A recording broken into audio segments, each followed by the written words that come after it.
Сегодня мы с вами поговорим о публичном выступлении. Я думаю, что у каждого из вас есть какая-то ситуация, когда необходимо выступить перед большой, небольшой аудиторией, да? Поэтому мы сегодня каким-то образом, может быть, не в полной мере, но очень кратко, да, попытаемся разобраться, из чего складывается удачное, хорошее выступление. Так, следующий слайд, пожалуйста. Итак, мы должны с вами сейчас усвоить основные критерии оценки публичного выступления. Из чего складывается? Во-первых, мы должны с вами учитывать саму речевую ситуацию. Она может быть разной. Это может быть конференция, презентация, защита какой-то исследовательской работы. Это может быть семинар, бытовое общение, все что угодно. Вы должны четко понимать, что в каждой ситуации мы с вами ведем себя абсолютно по-разному. Второй критерий – это, конечно, композиция и стиль речи. Об этом мы поговорим чуть подробнее ниже. И из чего складывается, как структурировать свои выступления, мы об этом тоже поговорим. Следующий, третий критерий – это произнесение речи. Сюда мы отнесем артикуляцию, интонацию, темп и так далее. Об этом тоже поговорим чуть позже. Следующий критерий – образ оратора. Вы должны понимать, что есть момент определенного артистизма. Человек, который выступает, примеряет на себя какой-то образ. В данном случае вы можете посмотреть, это политик, адвокат, сотрудник какой-то организации, продавец услуг, товаров и так далее и тому подобное, преподаватель. И последний критерий – это взаимодействие с аудиторией. Ответы на вопросы. Самый сложный аспект, который мы должны с вами учитывать. Следующий слайд. Так, давайте поговорим о речевой ситуации. Давайте выберем ту ситуацию, которая, наверное, будет ближе к каждому из здесь присутствующих. Давайте посмотрим. Конференции, наверное, сталкивались только во время учебы и еще в какой-то ситуации. Брифинги, я не знаю, здесь многие ли готовы выступить с брифингом, то есть с заявлением кратким, да? А пресс-конференция тоже, наверное, не очень часто мы с этим сталкиваемся. А вот с презентацией и какими-то бытовыми нюансами мы с вами сталкиваемся довольно часто. Например, даже выступление с тостом.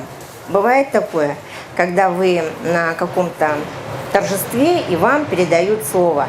Появляется какое-то волнение, и вы думаете: Господи, Боже мой, а что же мне сказать, чего пожелать? Да? Это очень часто вы часто сталкиваетесь с этими ситуациями. Думаю, что к этому мы вернемся позже. Дальше, следующий слайд. Вот переходим с вами к критерию, который называется композиция и стиль речи. Мы, во-первых, должны поставить перед собой определенную цель. Это самое главное. Всегда, что бы вы ни делали, будь это выступление, будь это поступление куда-то учиться, неважно, у вас должна быть четкая определенная цель. Вы должны ее четко сформулировать. Из чего она складывается? Первое – это типологии интенций. Интенция – это намерение, то есть то, чего вы хотите. Из чего складывается? Какие могут быть интенции? Первое, вы можете просто проинформировать, дать какую-то информацию, объяснить людям что-то. Дальше, убедить, то есть склонить адресата к своему мнению. Это очень сложно. Здесь надо все-таки руководствоваться аргументами, доказательствами. Надо, чтобы человек, вы им не должны манипулировать, вы должны убедить человека, он должен сам принять это решение, купить у вас эту вещь или не купить, почему он должен купить эту вещь. Следующее. Внушение. В определенной степени и в определенных ситуациях внушение – это очень хороший, вообще-то хороший метод и иногда необходимый. Не надо бояться этого слова. Внушение – это тоже очень хорошо. Все зависит от того, какую цель вы преследуете. Следующее. Побудить к действию.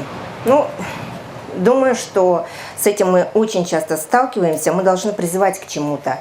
Пойти на выборы, выйти на субботник, принять какое-то решение, купить и так далее и тому подобное. Следующий слайд. Композиция и стиль речи И счет складывается из выбора формы. Скажите мне, пожалуйста, вот из этих двух форм какая наиболее продуктивная, как вы думаете? Все-таки монолог или диалог? Конечно, диалог. То есть, если бы я сегодня в течение всего занятия, не задав вам ни одного слова, вопроса и не дав вам высказаться, я боюсь, что выступление сделала бы не очень хорошее. Согласитесь? Лучше все-таки выбрать форму диалога. Пусть это будет мнимая форма. Это только может быть какой-то момент вот такого заигрывания с аудиторией, когда вы вроде бы задаете аудитории вопросы. Это не значит, что вы ждете ответов. Но, тем не менее, вы должны каким-то образом аудиторию стимулировать, чтобы они задавались каким-то вопросом и думали, как бы они ответили на этот вопрос. Следующий слайд. Виды общения. Опять-таки, это входит в композицию «Стиль». Здесь очень просто. Межличностное, групповое и массовое. Сейчас здесь у нас происходит какой из видов? Конечно, групповое. Массовое общение – это уже с массовой аудиторией через средства массовой коммуникации. Межличностное, ну, наверное, как вы думаете, какой из этих видов общения наиболее сложное?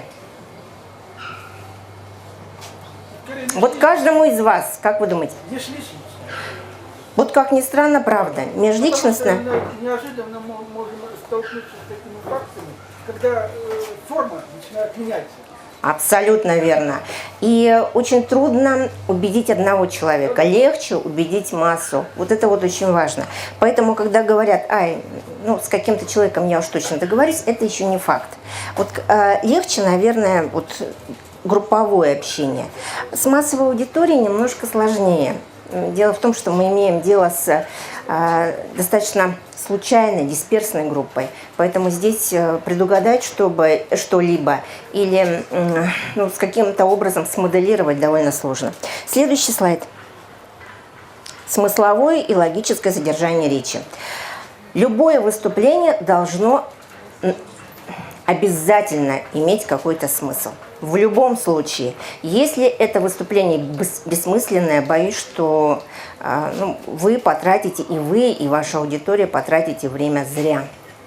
Это самая большая ошибка – выступать без определенного смысла. А вот логика – это один из главных постулатов любого выступления. Все должно быть взаимосвязано. Одно вытекает из другого. Следующий слайд. Уровень аргументации. Тоже сложный аспект, очень сложный критерий. Давайте посмотрим на виды аргументации, какие они бывают. Показательная аргументация. Здесь вы видите, что цель у нас какая? Установить какие-то принципы и ценности. Да? Довольно кажется, что это просто. Выбрать какие-то ценности, вы прекрасно понимаете, что надо старость уважать, но это какие-то банальные вещи, которые не всегда работают. Вот как вы это подойдите, это уже, ну, скажем так, творческий момент. И все зависит от того, насколько вы грамотно подойдете, насколько вы обладаете определенной степенью артистизма и той идеей, которую вы преследуете. Судительная аргументация. Это установление, определение и оценка фактов. То есть вы даете оценку какому-то факту. Хорошо, плохо. Следовало делать, не следовало делать. И почему? И следующее – это совещательная аргументация. То есть вы обращаетесь к аудитории с определенным посылом обсудить что-то. Это очень приятный такой аспект для аудитории. И самое главное, это очень полезно и для выступающего, и для тех, кто сидит в аудитории. Поэтому все зависит от того, какую цель вы преследуете. Еще раз повторяю, вы должны правильно выбрать вид аргументации. Следующий слайд. Стилистика. Подбор языковых средств. Очень важный компонент, который надо обязательно помнить. Разумеется, это правильность речи. Грамотная, правильная речь привлекает внимание, и самое главное, увеличивает доступность и понятность выступления. Поэтому ну и не вызывает раздражения. Вы сами понимаете, как только вы слышите ошибки в речи лектора или выступающего, это раздражает очень многих. Ясность речи. Сложно. Как добиться ясности, я скажу чуть-чуть позже, но самое главное, я вот здесь рекомендую просто не пользоваться очень сложными словами и выражениями, не надо путать людей. Говорите так, как есть, просто, ясно, внятно. Красота речи. Это не значит, что вы должны каким-то образом испещрять свою речь метафорами, какими-то эпитетами. Красота речи заключается в стройности. Красота, я всегда студентам говорю, красота очень странное понятие. Как вы думаете, что такое красота? Это абсолютно правильные черты лица или что это? Правильно рассказать, акценты надо. Акценты. Акценты, хорошо. А еще как сказать? Красота. Простота. Гармония. Использование пословиц, может быть, поговорок. Абсолютно верно. Вот очень хорошее слово вы подобрали. Вас зовут?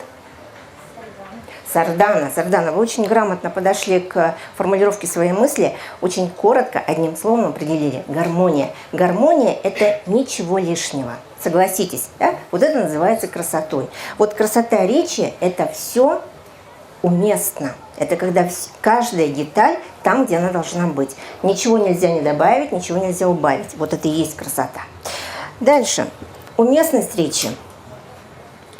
Мы должны понимать, что есть моменты, когда мы можем пошутить, но есть моменты, когда шутка будет неуместна.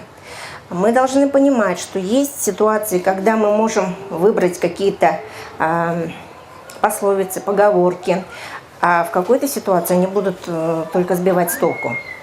То есть надо уместно использовать языковые единицы. Ну и последнее – это культура речи.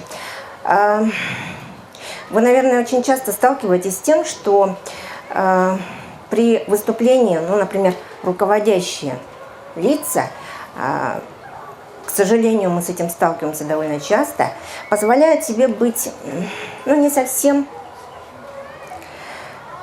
может быть, доброжелательными к людям, с которыми они общаются. Бывает такое. Вот самое главное – соблюдать культуру речи. Культура речи предполагает доброжелательность и открытость.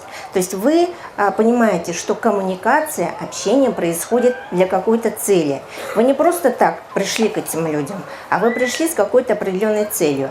И этой цели вы можете достичь только совместно. Нет, не вы один выступающий, а все вместе, те, кто пришел с вами поговорить. Следующее. Да, вот сейчас давайте поговорим о правильности речи. Посмотрите, пожалуйста, на эти слова. Достаточно крупно видно? Посмотрите, пожалуйста, я выделила прописными, то есть большими буквами, те слоги, куда падает ударение.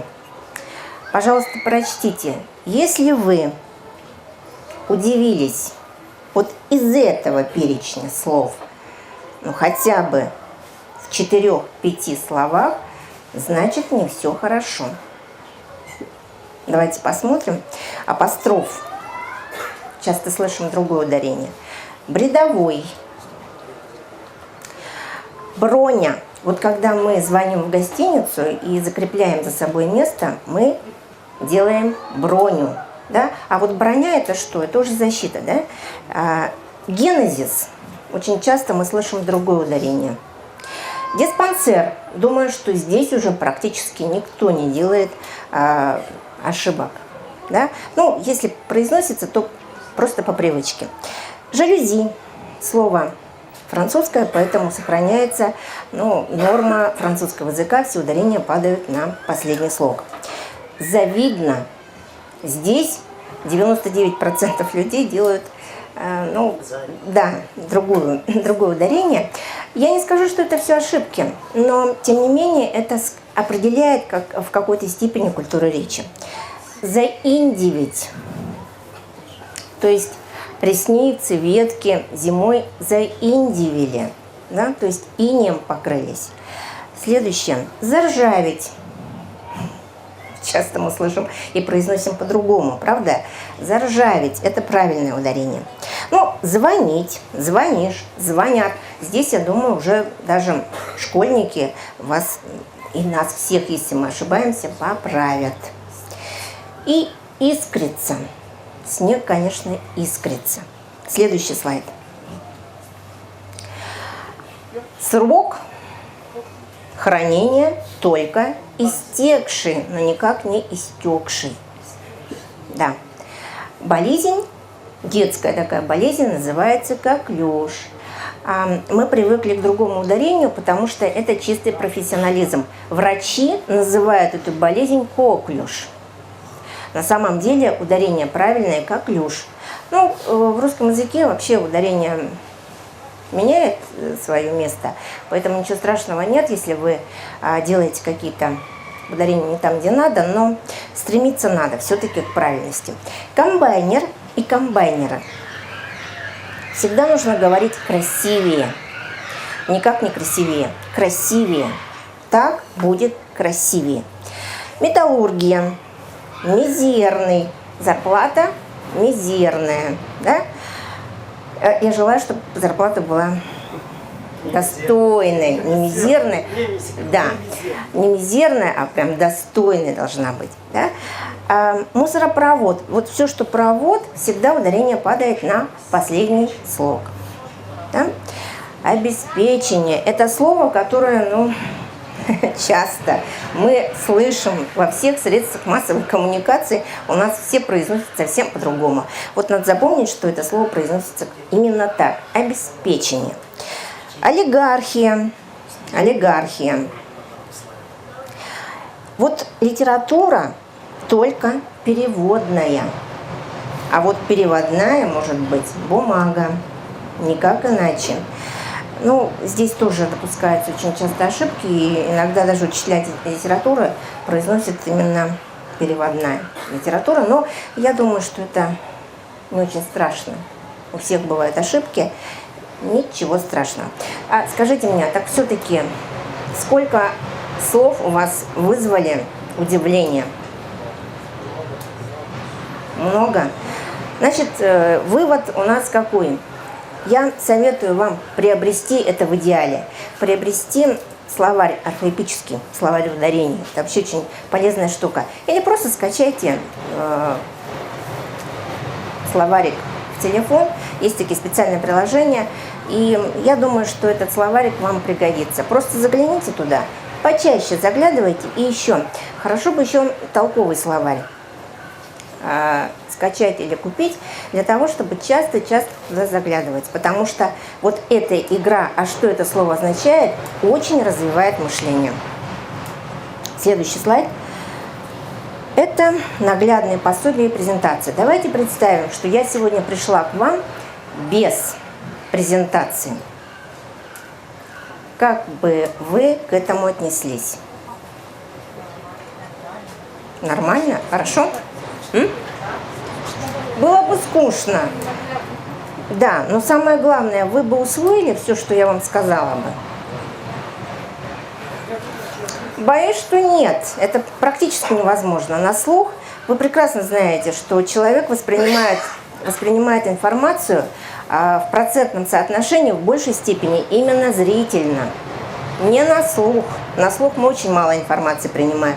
Зрительно. Поэтому вот когда мы читаем, когда мы что-то видим, мы воспринимаем эту информацию очень хорошо. Идеально, если мы еще пишем, то есть подключаем механическую память, это вообще идеально. Но писать мы сейчас уже разучились, мы сейчас не пишем, мы печатаем. Это тоже очень большая проблема. И вот здесь присутствуют родители вместе с детьми. Знаете, я очень советую вам, кстати, всем присутствующим тоже, заняться чистописанием. Вот только не смейтесь. Скажите, пожалуйста, поднимите руки те, кто уверен в красоте своего почерка. Так, 3, 4, 5. Так, поднимите руки, те, кто смелые, самые смелые сейчас поднимут руку. У кого самый непонятный почерк? И вот он считает, что он еще и некрасивый. Ну, пишем иногда как куричья лапа. Ну, вот. Вот на самом деле, как ни странно, ученые-физиологи доказали связь между мыслительной деятельностью и моторикой. То есть, когда мы пишем, мы развиваем мыслительную деятельность. А речь, выступление – это вообще всегда, безусловно, это мышление. Поэтому я советую вам просто сегодня же по пути домой забежать в какой-нибудь небольшой магазинчик, не буду рекламировать, называть, просто возьмите или дома, но отнимите вы у ребенка тетрадь по чистописанию, знаете, с такими двойными линейками, и просто попытайтесь на досуге, вместо того, чтобы вышивать, выпиливать что-то, вечерами просто по 2-3 строчки попытаться писать. Вот это очень хорошее упражнение. Если вы меня спросите, что нужно делать, я вам скажу. Часто обращаться к толковому словарю, много читать той литературы, которая вам очень нравится, и желательно издательств очень хорошего уровня, потому что там меньше ошибок грамматических, и обязательно писать. Вот те условия, которые необходимы для человека, который хочет научиться красиво говорить, как ни странно. Идем дальше. Мы переходим с вами к артикуляции. Артикуляция – это произнесение. Есть определенные упражнения. Я сегодня счастливая, часов не наблюдаю. Подскажите сейчас, который час? 6:20. Ага, ну, будет время, я вам дам эти упражнения на артикуляцию. Просто покажу, как это делается. А вы дома можете... Вообще в интернете все это есть, можете скачать, посмотреть и просто повторять. Эти упражнения нужно делать ежедневно в течение 2-3 месяцев. Дальше будет результат. Поверьте мне, единственное условие – делать это регулярно, в обязательном порядке. И тогда эти упражнения точно дадут очень хороший результат. Следующее – это орфоэпия. То, о чем мы говорили, это ударение и фоностилистические особенности. Фоностилистические особенности – это, знаете, особенности произнесения. Ну, давайте вспомним, как говорят люди из разных регионов. Да? Южане как говорят? Они любят делать твердыми звуки в конце, которые являются на самом деле мягкими. Ну, например, вместо «любовь» говорят «любовь», «морковь». Да? Если вы были на юге, довольно часто бываете в Крыму и не только, раньше вы на Украине отдыхали, и там на рынке вы всегда видели очень колоритных, красивых женщин, которые продавали семечки, да? И что же они нам говорят? Семочки, семочки, да? То есть у них определенная мелодика, определенная... Они говорят по-русски, но они говорят определенным образом. Вот этого быть не должно. У нас здесь есть тоже и районы, и есть районы города Якутска, где говорят по-разному. Кто у нас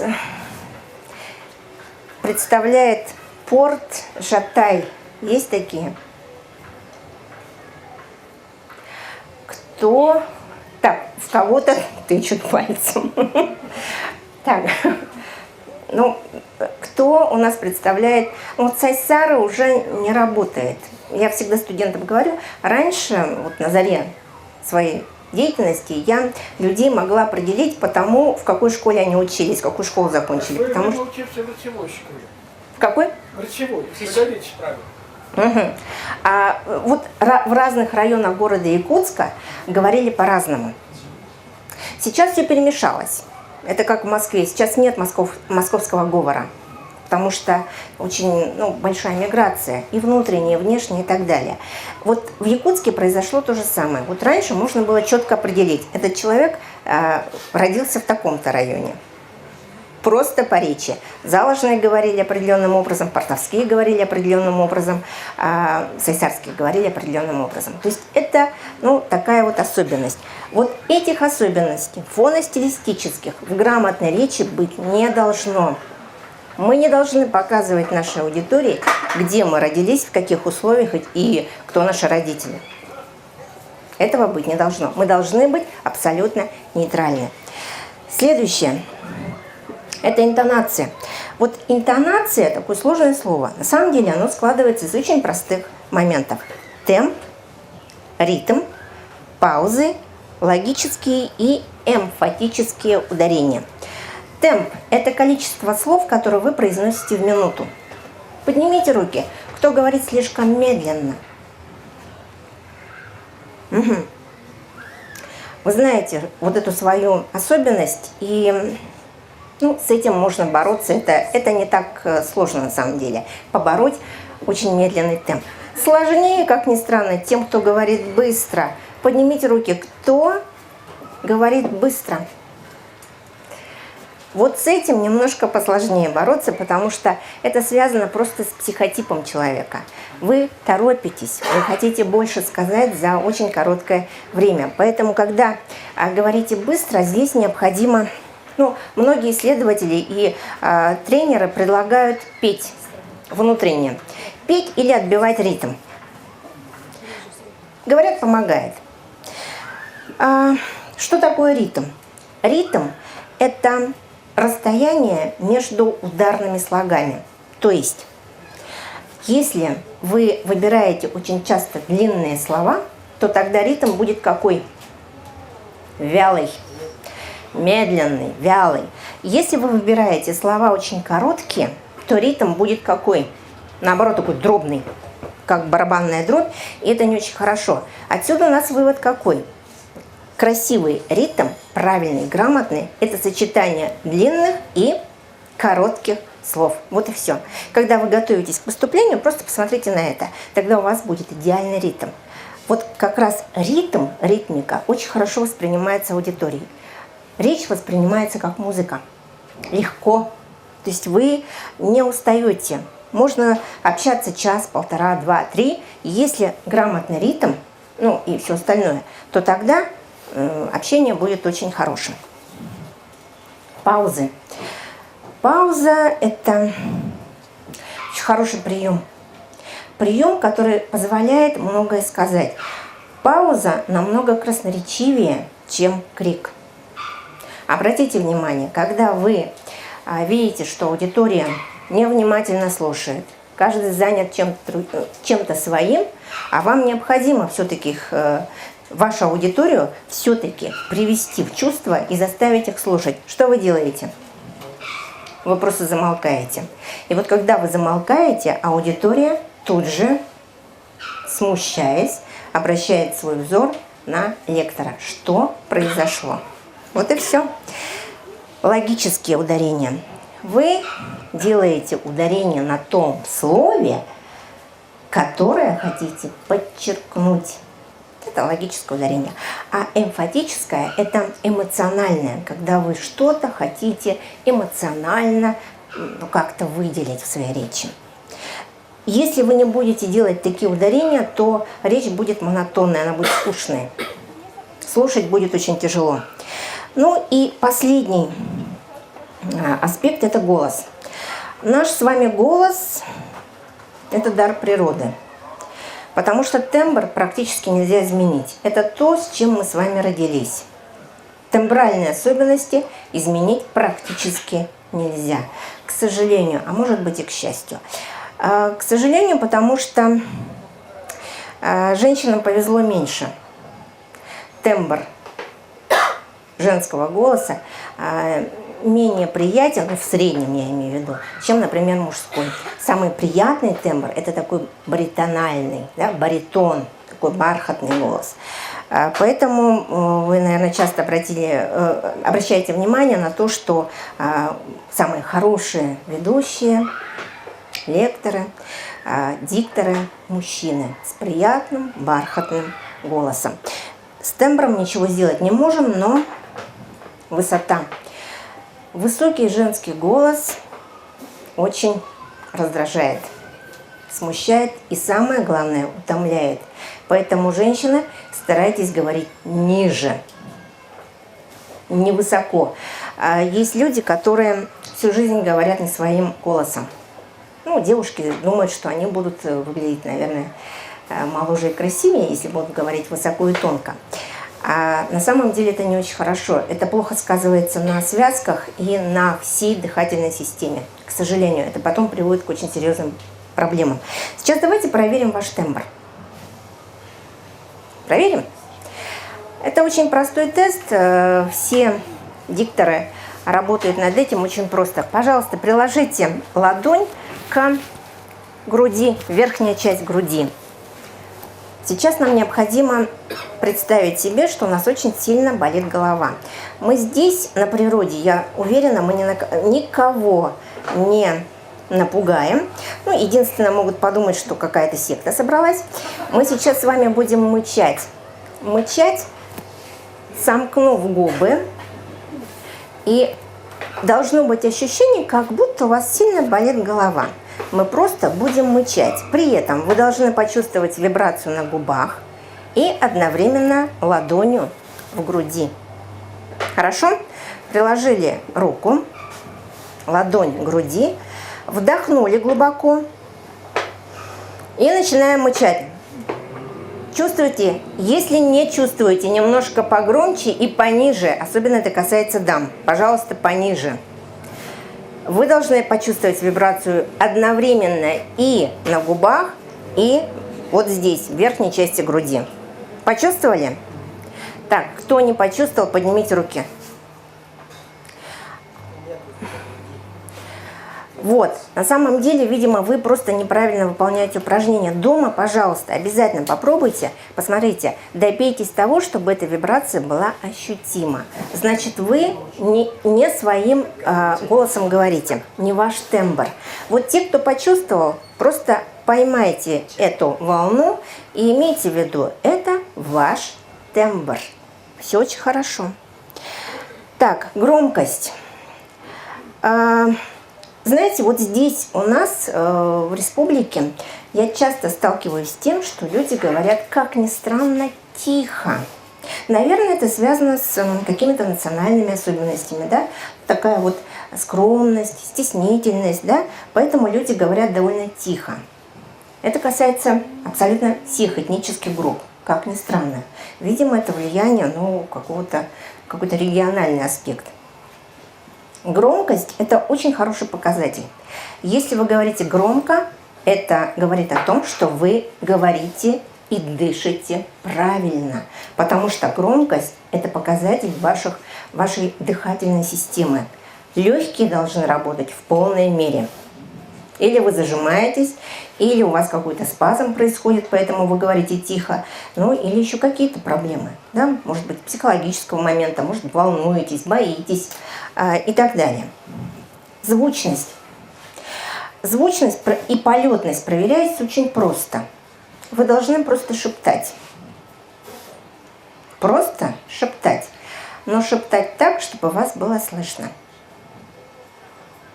Давайте попробуем. Я сейчас попытаюсь, я уберу микрофон и прошепчу какую-то фразу. А вы скажете, услышали ее или нет. Хорошо? У лукоморья дуб зеленый, золотая цепь на дубе дом. Слышно? Вот на самом деле вы должны уметь шептать так, чтобы вас было слышно. Звучность и полетность голоса проверяется именно так.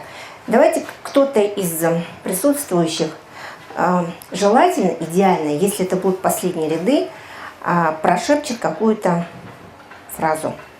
Очень простую фразу. Ксения, пожалуйста, прошепчите какую-то фразу, а мы скажем, слышно вас или нет. Тишина. Чудно. Услышали? Даже я услышала, потому что я стою вообще-то дальше всех.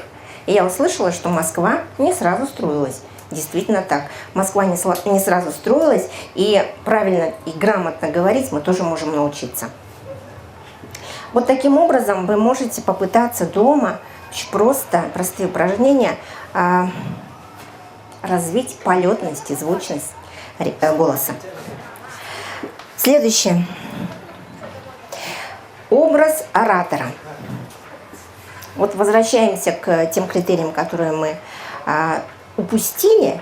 И вот когда мы говорим об образе оратора, мы должны понимать, что у каждого из этих образов есть определенный имидж, в том числе и речевой. Политик. Скажите мне, пожалуйста, как должен политик говорить? Как вы думаете? Вот принципиально важные аспекты. Убедительно, раз, молодец. Еще? Громко, выразительно. Еще? Понятно. Вот очень хороший критерий. Понятно. Это очень важно, потому что вы прекрасно понимаете, что высокая политика – это категория очень сложная. А когда вы выходите к аудитории, уважаемые политики, вы должны понимать, что аудитория – это не члены правительства. Это обычные люди, которые не обязаны владеть терминологией. Поэтому говорить надо понятно. Еще. Как думаете? Коротко, да, это было бы неплохо. И коротко, и ясно. Без ругани, да, но имеется в виду, конечно, не обязательно ненормативная лексика, но иногда, да, манера бывает такая достаточно злобная. Вот этого быть не должно. Действительно, политик должен говорить обязательно доброжелательно, потому что политик – это человек, который посвятил свою жизнь устройству нашей жизни, общей, неважно в каком направлении. И обязательно политик должен говорить понятно. И еще, у него должна быть определенная идея. Если он выходит к народу, он должен передать какую-то мысль. Адвокат. Все очень просто. Как должен говорить адвокат? Четко, логично. Врать. Ну, ложь. Нет, вы знаете, адвокат, пиарщик и метеорологи, они говорят всегда правду, они должны говорить правду. Но, правда, подавать ее надо определенным образом. Но это всегда должна быть правда. А то, что ложь, это всегда очень дешевые вещи. Адвокат должен говорить правду, но с какой целью? В чем оправдать? Оправдать. Адвокат защищает интересы своего клиента. Так, сотрудник организации. Вы все являетесь сотрудниками какой-то организации. Ну или не все, есть счастливые люди, которые не работают. Ну, обычно разъясняют чуть вещи, разъяснения, какие-то позиции, чем занимаются конкретно. Грамотно должен говорить. Безусловно. То есть вы защищаете интересы своей организации. Вообще быть патриотом – это очень хорошо. Патриотизм – это категория умного человека. Патриотизм – это категория человека, который себя уважает. Потому что если вы не любите эту организацию, не любите эту страну, этот город, вы не должны и не обязаны работать или жить там, где вам не нравится. Вот если вы живете и работаете там, где работаете и живете, значит, вы должны уважать и любить себя в этом месте. Поэтому, конечно, это очень важно. Продавец товаров и услуг. Как должен говорить? Обмануть? Как лучше обмануть клиента? Вот знаете, вот здесь вот сразу пошли какие-то фразы. Обмануть и так далее. Как ни странно, бывают продавцы, которые говорят правду. Они перечисляют плюсы и минусы товара. Представляете, у них продажи просто очень высокие. Главное, чтобы вы это делали очень грамотно. Если вы что-то продаете, вы должны честно аудитории сказать, вернее, вашему клиенту, потенциальному клиенту, все плюсы и все минусы этого товара, потому что ничего идеального быть не может. Может быть, товар великолепен, но слишком высокая цена, или наоборот, доступная цена, но, к сожалению, не очень хорошее качество. Следующий слайд. Ну, внешние параметры. Все очень просто. Внешний вид. Костюм, прическа, аксессуары. Мы должны понимать, что мы должны соответствовать. Сегодня мы с вами встретились в летней беседке, июль, пятница, вечер. И я позволила себе быть, ну, извините, не при параде, не в костюме, а в той обычной одежде, в которой я хожу на работу и куда-то еще. Но когда вы представляете какую-то серьезную организацию, например, на пресс-конференции или на конференции научной, вы должны понимать, что вы должны быть в деловом костюме. То есть деловой стиль – это тот самый дресс-код, которому должны соответствовать. Прическа должна подчеркивать вашу индивидуальность, и она должна выделять те приятные качества, которые вам присущи. Иногда одна челка, которую человек подстриг, девушка, да, решает очень многое.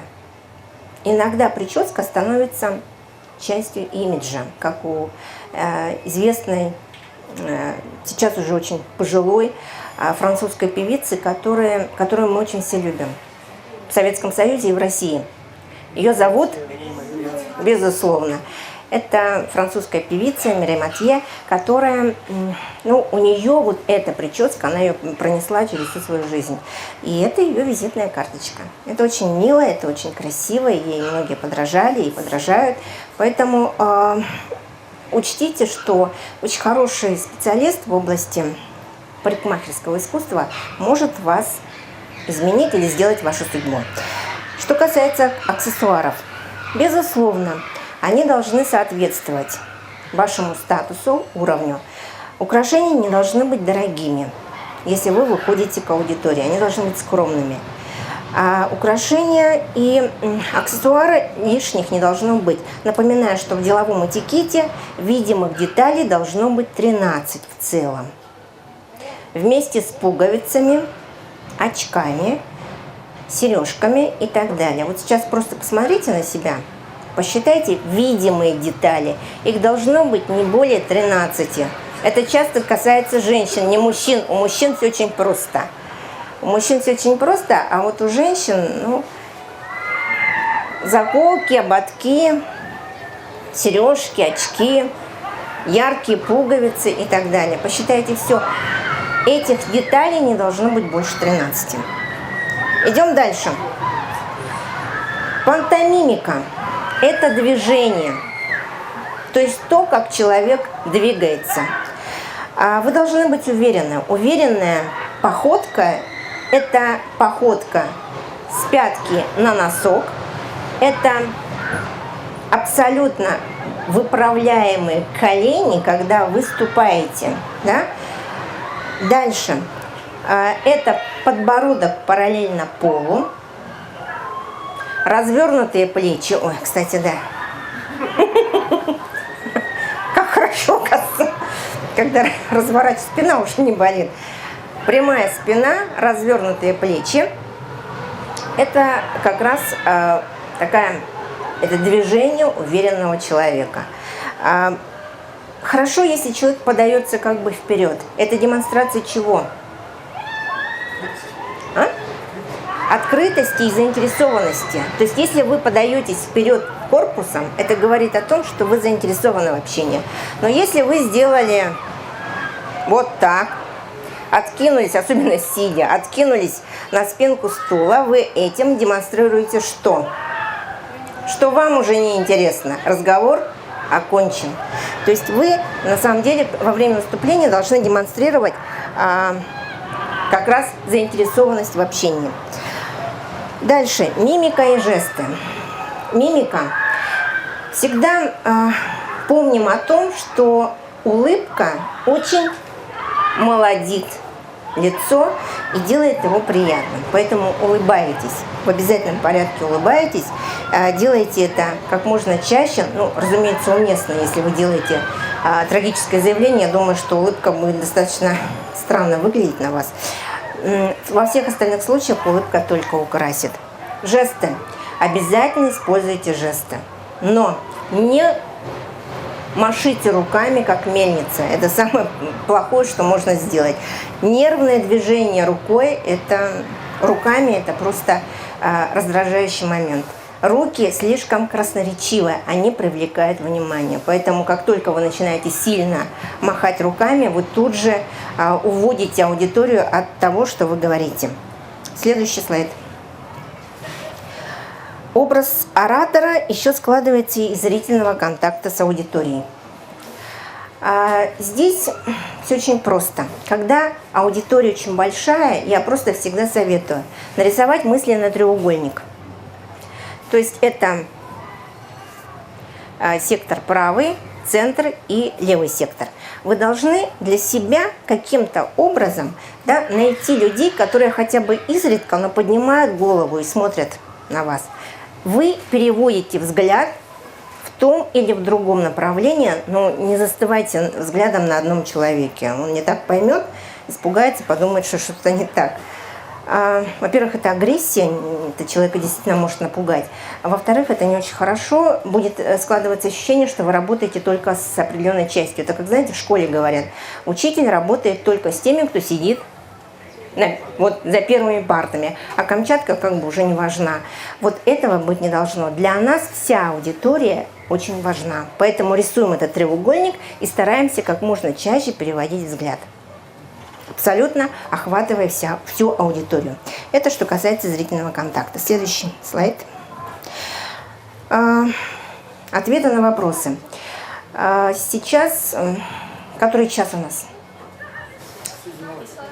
7 час.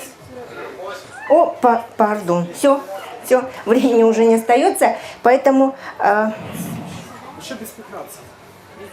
Без 10. Так, ответы на вопросы, если у вас будут вопросы, вы их зададите, но только немного, да, потому что следующий лектор выступает.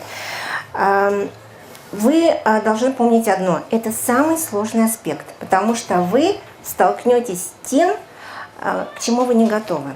Но всегда есть выход, очень простой. Вы всегда предполагаете, какие вопросы будут. Надо их просто продумать, эти ответы на те вопросы, которые могут прозвучать. Самая лучшая импровизация, как говорят артисты, это подготовленная импровизация. Следующий. Постулаты отбора информации. Каким образом мы должны отбирать информацию? Конечно, мы должны соблюдать релевантность, то есть уместность. Речь должна быть по существу, не о чем-то высоком, но неинтересном, а о том, что вы должны обязательно сказать. Следующий постулат – это количество информации. Вы должны дать столько информации, сколько человек может усвоить, и сколько ему интересно, сколько он может поглотить информации. Не больше, но и не меньше. Это очень важно. Постулат качества информации. Информация бывает... Знаете, есть люди, которые говорят банальные вещи, хорошо всем известные. Вот это некачественная информация. Когда даже очень хорошо известные вещи вы говорите правильно подавая, это очень высокого качества информация. А если вы говорите о чем-то новом, это вообще идеально. Следующий. Как у нас складывается релевантность? Говорить по существу, говорить то, что важно в данной ситуации, говорить то, что соотносить отбор и предъявление информации с запросом и ожиданиями партнера. Это вот те самые составляющие, которые позволяют нам соблюдать постулат релевантности. Следующий слайд. Постулат количества информации. Говорить надо столько, сколько необходимо для достижения цели, для достижения цели. Не больше и не меньше. Вот здесь надо поработать дома, очень серьезно подготовиться к выступлению. А не говорить того, что знают все. Банальность – это самая скучная вещь на свете. Невозможно просто слушать выступления, когда говорят банальные вещи с умным видом, это не очень хорошо. Так, все ли у нас? Есть еще что-то? Все. Вот те самые критерии, которые я хотела вам сегодня объяснить, рассказать. Надеюсь, что мы с вами поработали сегодня очень эффективно. Я на это надеюсь. Вы были очень активны, несмотря на то, что мы с вами вообще друг друга не знаем. Столкнулись совершенно случайно в пятницу в июле вечером в парке. Но, тем не менее, на мой взгляд, практически все принимали информацию, и я вам за это очень благодарна. Мне было с вами очень интересно. А теперь, если есть вопросы, я обязательно на них отвечу. Да, конечно.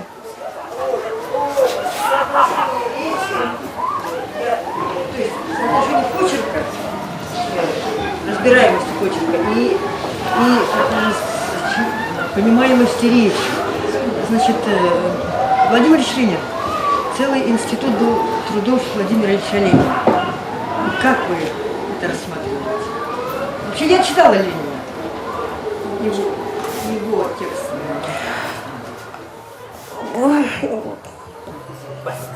Это тот случай, вы поставили меня просто в тупик. Вопрос, конечно, очень интересный. Здесь есть несколько аспектов.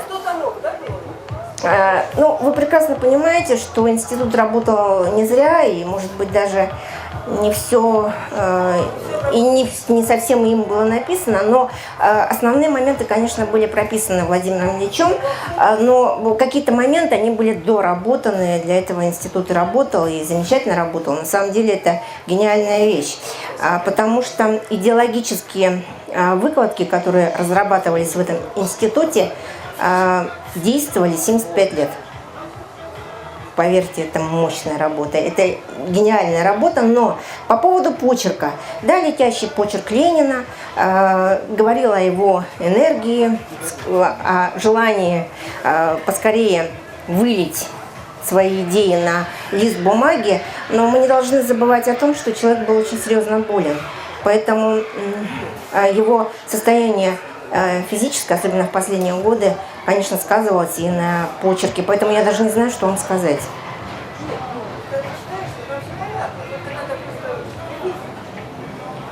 Да, если привыкнуть, конечно, будет понятно.